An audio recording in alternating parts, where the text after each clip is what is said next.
આજે આવ્યા છો ડભોઈમાં કોંગ્રેસનું બોર્ડ બેસ્યું છે, શું કહેશો આ બાબતમાં?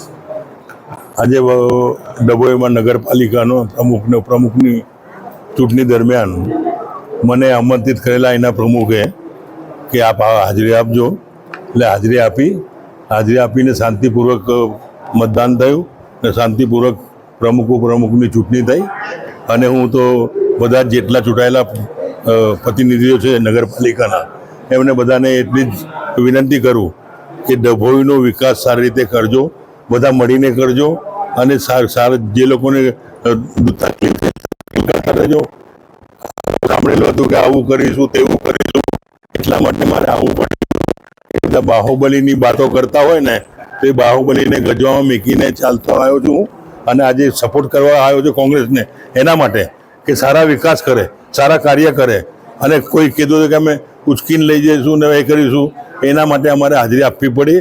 અને કોને કીધું એટલે તમારા અહીંના ચૂંટાયેલા પ્રતિનિધિ, મારું નામ નહીં કેવું, સમજી જાઓ. જેને મેં હરાયો, એને જીતાયો, એને કહું છું. જે વ્યક્તિ બહુ ઘોડા પર ફરતો હોય ને, ઘોડા પર લાયક નહીં ભાઈ. હું તો મોઢે કિનારે વ્યક્તિ છું, સવાલ આવતો નથી. આ તો શાંતિપૂર્વક ચૂંટણી પતી ગઈ, બહુ સારું છે. જરા કંઈક થયું હોત તો તકલીફ થાત. અગાઉ લોકોને બી તકલીફ થઈ જાય, એવી રીતે તકલીફ ના થાય એના માટે અમે શાંતિપૂર્વક ચૂંટણી બતાવી. ની વાત કરવામાં આવે તો વિકાસ કેવો આમ લાગે છે તમને કે હવે ડભોઈમાં શું જરૂર છે તમને કે વિકાસ તમે કરી શકો કોંગ્રેસના બોર્ડથી?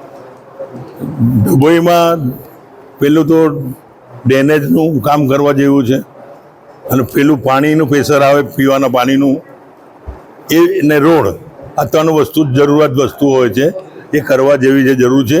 અને જ્યાં જ્યાં ગલીઓમાં પથ્થર પેવિંગ નથી ત્યાં પથ્થર પેવિંગ કરે અને સારું કાર્ય કરે, એ શુભકામના પાઠવું છું.